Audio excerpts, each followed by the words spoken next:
지난번 우리는 예수님께서 친히 세우신 거룩한 공회, 거룩한 공교회에 대해서 살펴보았습니다. 공회라는 말은 또 원어상으로 또는 영어 성경에 캐톨릭 처치로 나와 있습니다. 그런데 이것은 우리가 흔히 아는 로마 캐톨릭의 교회를 말하는 것이 아니라 지역과 장소, 모든 시대, 이 땅과 하늘 위에 교회까지를 아우르는 우주적이고 보편적인 의미라는 것을 알게 되었습니다. 우리가 믿음으로 고백하는 공교회는 시대나 교파, 인종, 문화를 초월하여 예수 그리스도를 우리의 구주로 고백하는 하나의 공동체요. 주님의 피로 사신 그리스도의 몸을, 동일한 그리스도의 몸을 이루어가는 성도의 모임입니다.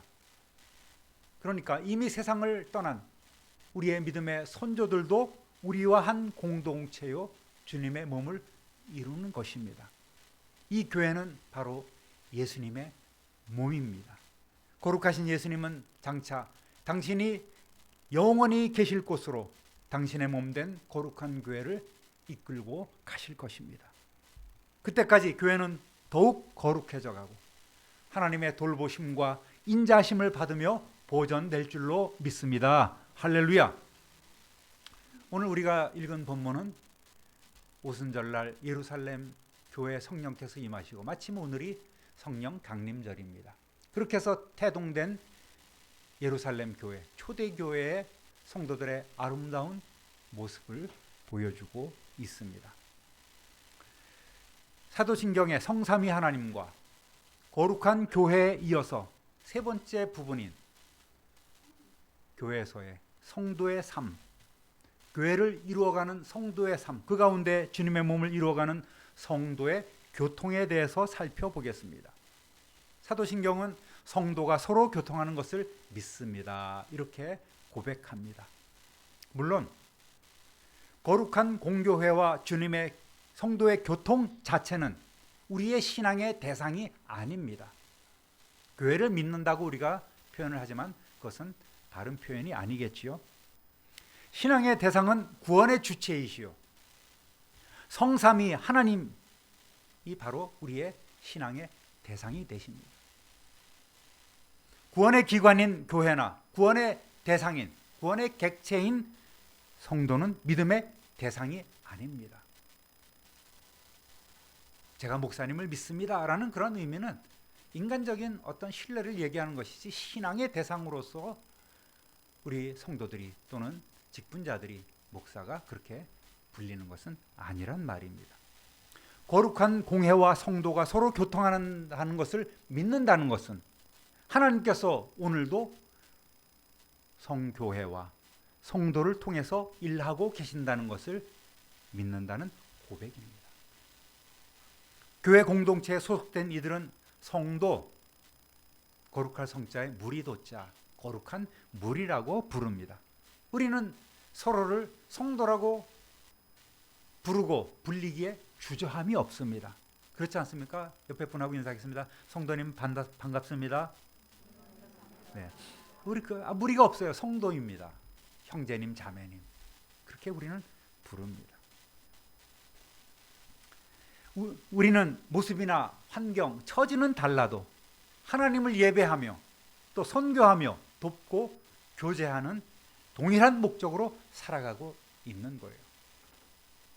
이 거룩한 교회의 특징 중에 하나가 바로 성도가 서로 교통한다는 것입니다. 여기서 교통이라는 말은 헬라어 원어로 코이노니아라고 이렇게 얘기를 합니다. 그런데 이 코이노니아라는 것이 참 오묘한 단어예요. 그저 교제 또는 교통 이렇게 그냥 단순하게 번역할 수 없는 많은 의미가 내포되어 있는 단어란 말이죠. 그래서 우리 성경에는 대략 17가지 의미로 번역이 되어 있는 거예요. 보통 교제, 또 서로 감정을 나누는 것, 사귐, 또 나눔, 참여, 연보 뭐 이런 등등의 뜻으로 이 코이노니아를 번역해 놓고 있습니다. 그러니까 이것을 자세히 이 단어를 들여다보면 성도들 서로 간에 어떤 물질이나 사랑, 희생을 통해서 나누는 구체적이고 아주 친밀한 소통을 의미한다는 것을 알 수 있어요.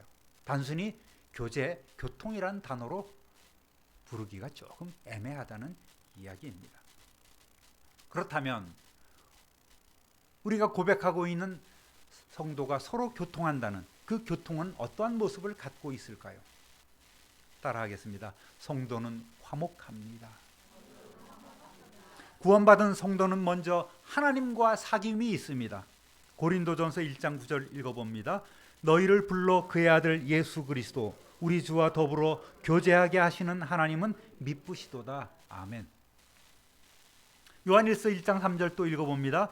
우리가 보고 들은 바를 너희에게 전함은 너희로 우리와 사귐이 있게 하려 함이니 우리의 사귐은 아버지와 그의 아들 예수 그리스도와 더불어 누림이라. 아멘.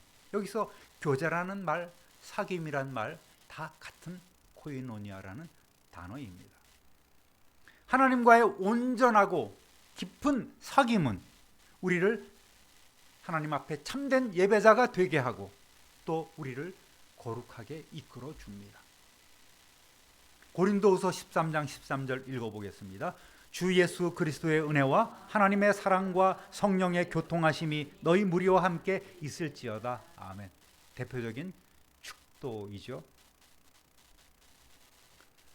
그러니까 성령께서는 우리를 교통하게 하시는 은혜를 날마다 베풀어 주고 있다는 사실을 우리는 확인할 수 있습니다.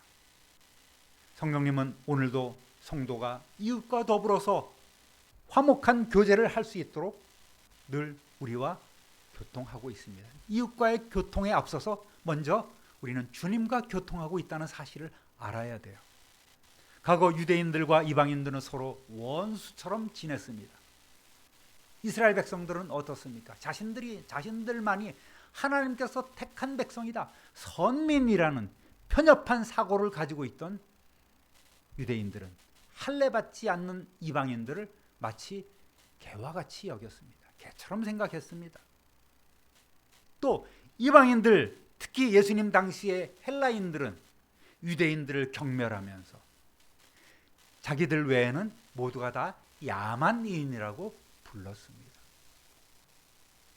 특별히 초대교회를 통해서 흩어진 유대인들을 통해서 들어온 많은 유대인들, 많은 이방인들, 또 유럽 지역의 모든 성도들은 예수님을 십자가에 못 박아 죽인 유대인들을 세상에서 없어져야 할 그러한 민족 증오의 대상으로 삼아서 많은 핍박을 했던 것을 우리는 역사를 통해서 알 수 있습니다.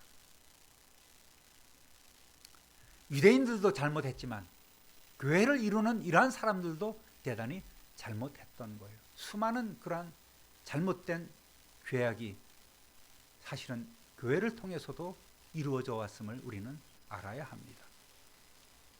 예수님께서는 유대인이든 아니면 이방인이든 이들을 하나의 교회로 부르시고 한 몸으로 부르셨는데도 불구하고 교회가 진정 어떠한 곳인지 모르고 착각했던 수많은 이들을 통해서, 그러한 역사를 통해서 참으로 기독교의 역사는 얼룩져 왔다고도 볼 수가 있겠습니다. 에베소서 2장 12절 13절 함께 읽어봅니다. 그때에 너희는 그리스도 밖에 있었고 이스라엘 나라의 밖의 사람이라 약속의 언약들에 대해서는 외인이요 세상에서 소망이 없고 하나님도 없는 자이더니 이제는 전에 멀리 있던 너희가 그리스도 예수 안에서 그리스도의 피로 가까워졌느니라. 구구절절이 너희는 겉절이에 불과했다, 지금 얘기하고 있지 않습니까? 우리가 그러한 존재였습니다. 이방인들은 그러한 존재였지만 이제는 그리스도 예수 안에서 예수 그리스도의 피로 가까워졌느니라. 할렐루야. 우리가 그러한 은혜를 입었다는 거예요. 그래서 우리는 이러한 찬송도 부르지 않습니까? 한 피 받아 한 몸 이룬 형제여 친구들이여. 할렐루야. 우리 모두가 동일한 예수 그리스도의 피를 받아서 한 피 받은 형제 자매를 이루었다는 사실이죠. 그래서 예수님은 우리의 화평이시라고 우리는 부릅니다. 16절 또 읽어보겠습니다. 또 십자가로 이 둘을 한 몸으로 하나님과 화목하게 하려 하심이라. 원수된 것을 십자가로 소멸하시고. 아멘.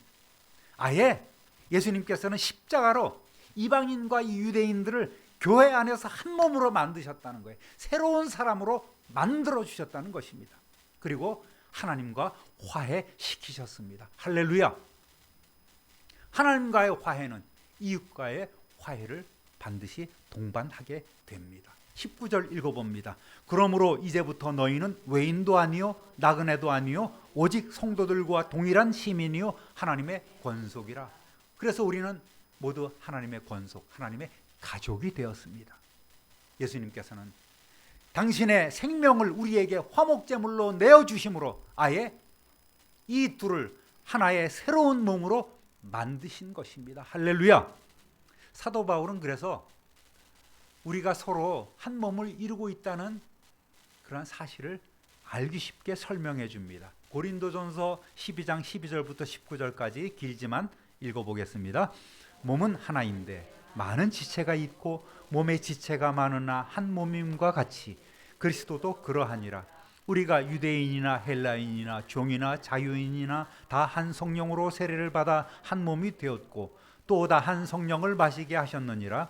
몸은 한 지체일 뿐만 아니요 여럿이니 만일 발이 이르되 나는 손이 아니니 몸에 붙지 아니하였다 할지라도 이로써 몸에 붙지 아니한 것이 아니요 또 귀가 이르되 나는 눈이 아니니 몸에 붙지 아니하였다 할지라도 이로써 몸에 붙지 아니한 것이 아니니 만일 온몸이 눈이면 듣는 곳은 어디며 온몸이 듣는 곳이면 냄새 맡는 것은 어디냐.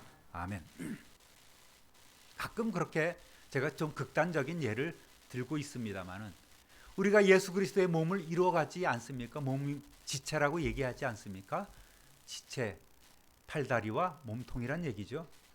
그런데 우리 지체 중에 입과 항문이 있는 거예요. 근데 항문이 생각하기에 굉장히 자기는 억울한 거야.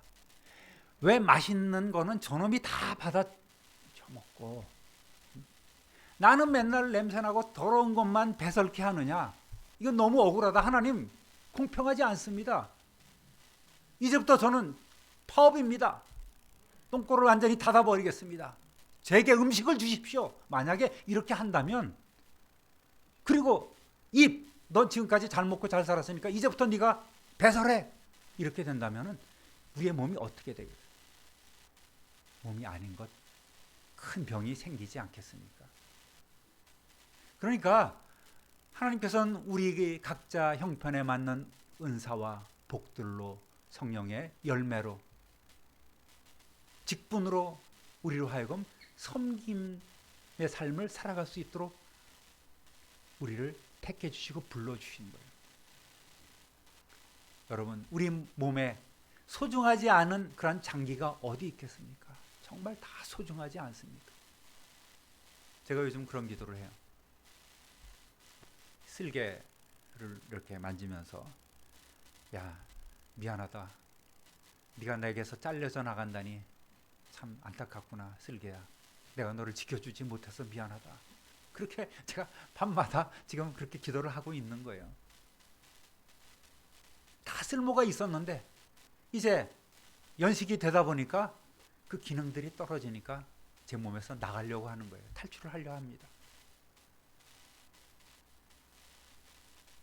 몇 주 뒤에 제가 와서 저는 쓸개 빠진 몸입니다 이렇게 얘기를 할지라도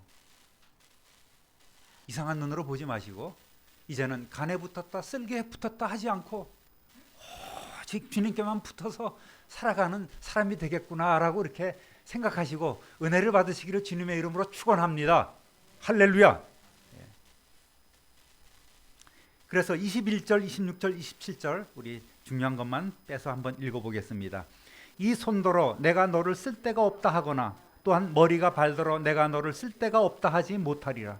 만일 한 지체가 고통을 받으면 모든 지체가 함께 고통을 받고 한 지체가 영광을 얻으면 모든 지체가 함께 즐거워하느니라.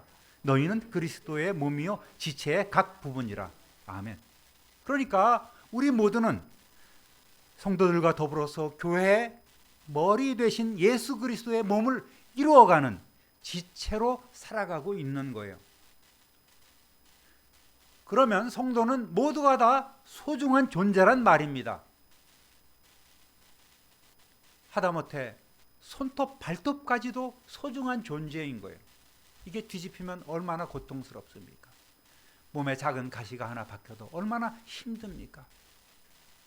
야, 저건 다리에 상처가 난 거니까 나랑 아무런 상관이 없어가 아니라 그것으로 인해서 우리 온몸이 고통받는 거예요. 여러분, 한 지체라고 하면서 서로 간의 교통, 서로 간의 교제가 없다면 예수 그리스도의 지체로 살아가지 않는 것입니다. 그러면 우리가 예배 때마다 고백하는 성도가 서로 교통한다는 이 고백을 우리는 형식적으로 하는 것이고 외식적인 신앙의 모습을 갖고 살아가는 것이란 말입니다. 우리 성도님들은 지금까지 그렇게 해오셨듯이 앞으로도 서로 다툼 없이 화목하고 또 서로 세우며 섬기며 더 깊은 영적 사귐이 있으시기를 우리 주님의 이름으로 축원합니다. 축원합니다. 옆에 분하고 손잡고 인사하겠습니다. 사랑합니다. 네. 졸고 계셔도 사랑합니다. 더 잘 섬기는 거예요. 솔직히 말씀드릴까요? 옆에 분은 여러분보다 더 잘나셨습니다. 나보다 남을 낮게 여기는 거예요. 낮게 여기는 게 아니라 낮게 여기는. 그런 삶을 살아가시기를 다시 한번 우리 주님의 이름으로 부탁드립니다. 따라합니다. 성도는 연합합니다. 시편 133편 1절 함께 읽어봅니다. 보라, 형제가 연합하여 동거함이 어찌 그리 선하고 아름다운고. 이것을 세번역 성경으로 읽어봅니다. 그 얼마나 아름답고 즐거운가. 형제자매가 어울려서 함께 사는 모습. 시적으로 이렇게 번역을 해놨습니다. 형제가 연합하여 동거함이 어찌 그리 선하고 아름다우냐. 아까 코이노니아라는 말을 설명을 드렸지만 교통이란 영어 단어는 커뮤니온이라고 이렇게 부릅니다. 라틴어로 커뮤니오 이렇게 하고 있습니다. 그 어원을 보면 먼저 컴이 있죠. 컴. 이것은 무엇과 함께 한다는 뜻을 가지고 있습니다. 그리고 유니온이 있죠. 이것은 연합, 합동을 뜻합니다. 그러니까 이 앞에 접두어로 쓰인 콤도 연합을 의미하고 뒤에 나오는 단어도 연합, 합동을 의미합니다. 그러니까 이 두 개는 서로 한쪽이 상대방에게 흡수되는 그런 연합, 일치가 아니라 바로 대등한 연합을 의미하는 거예요. 당신도 당신만의 고유한 인격을 가지고 나도 나만의 인격을 가지고 서로 대등하게 연합하는 이 모습이 바로 이 교통이란 단어인 거예요. 그러니까 일방적으로 베풀고 일방적으로 받는 그런 구조가 아니라는 말입니다. 하나님과 우리 또 우리와 이웃이 자발적으로 능동적으로 하나 되는 것이 바로 교통이요 교제인 줄로 믿습니다. 강압적이 아닌 자원해서 자신을 포기하고 내어주는 거예요. 성도의 교제는 한 교회에 있는 교인들 사이에서만 이루어지는 것이 결코 아닙니다. 지방회, 또 지방회 안에 감찰 모임이 있고 우리는 안양의 4개 감찰 가운데에 동안 감찰에 속해 있습니다. 그리고 지방회 위에는 총회가 있죠. 또 우리 안양 지역에는 안양시 기독교 연합회가 있어서 연합회 활동을 합니다. 총회 위에는 또 각 교단끼리 모여서 기독교 연합 단체를 이루어가면서 봉사하고 있습니다. 또 이러한 것을 통해서 우리가 활동하는 것, 이런 것을 돕는 것이 바로 성도의 교제이고, 연합 사업을 위해서 후원하고 구제에 동참하는 것 역시 바람직한 성도의 교제의 모습이라고 할 수 있습니다.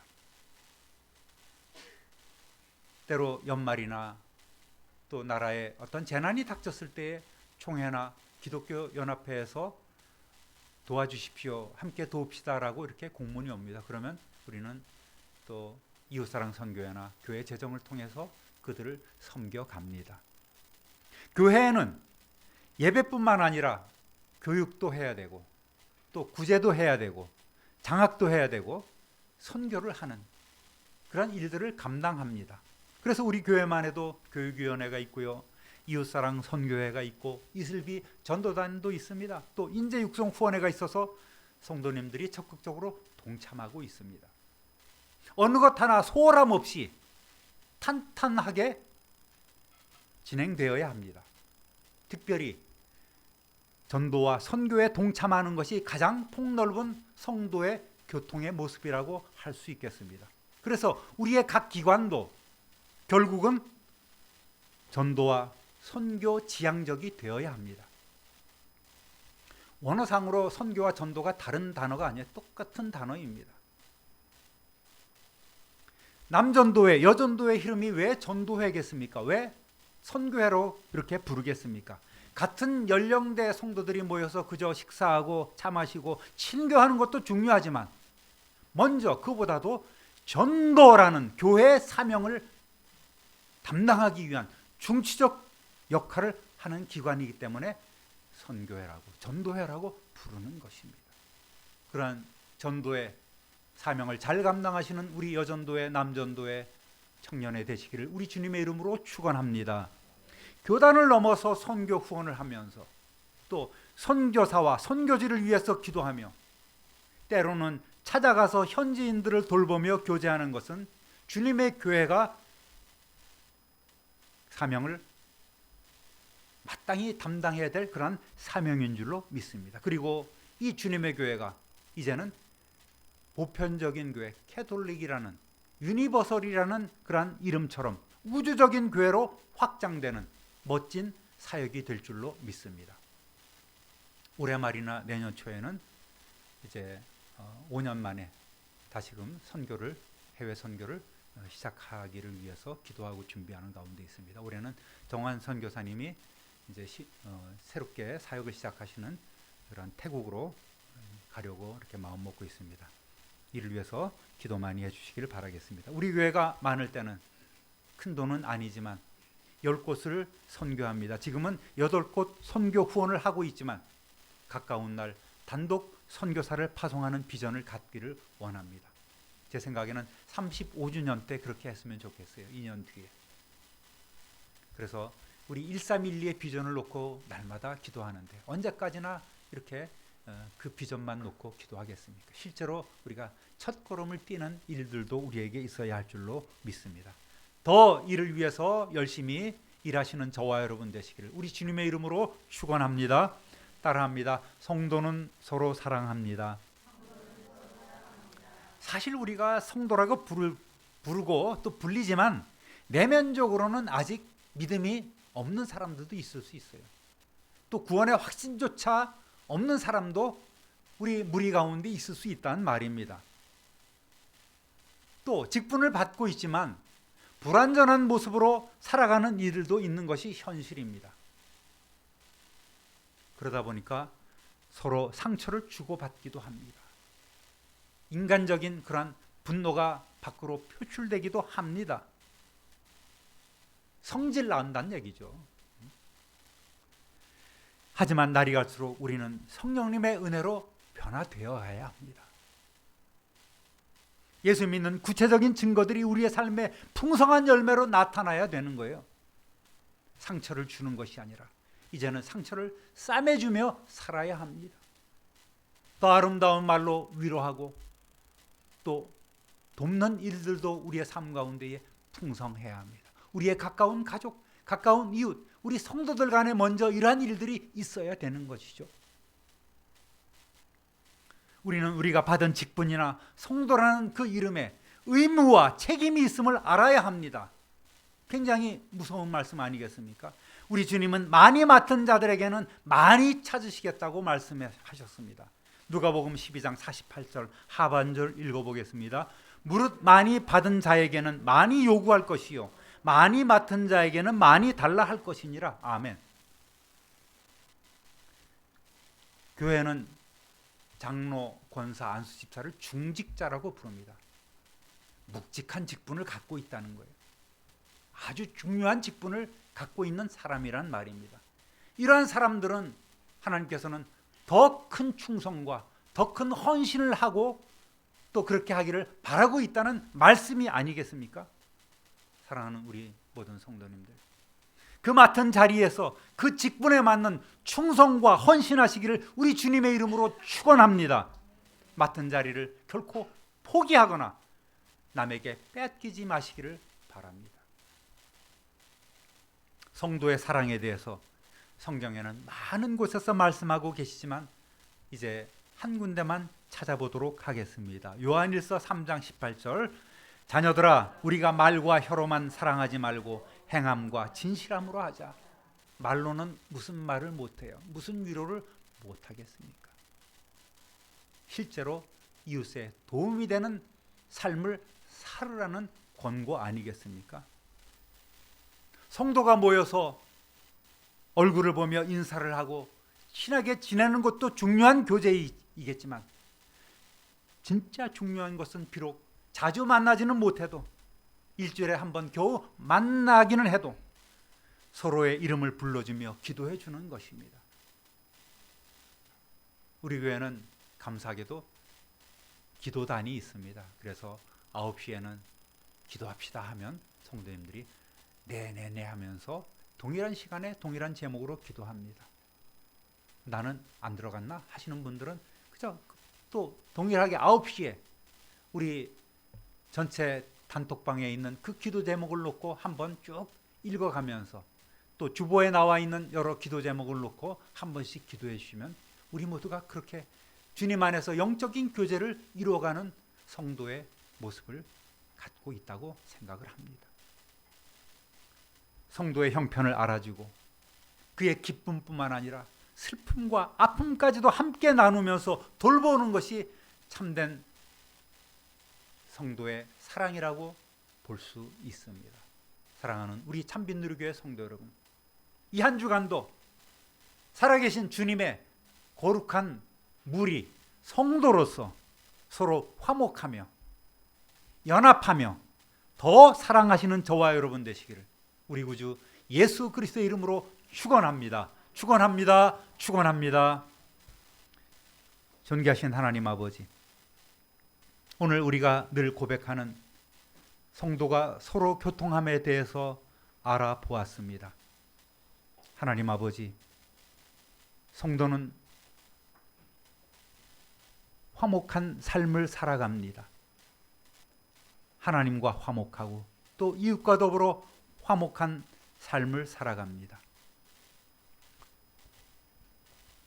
또 성도는 주님 안에서 서로 사랑하며 또 연합하는 그러한 모습으로 살아가고 있음을 저희들은 오늘 다시 한번 마음에 새겨봅니다.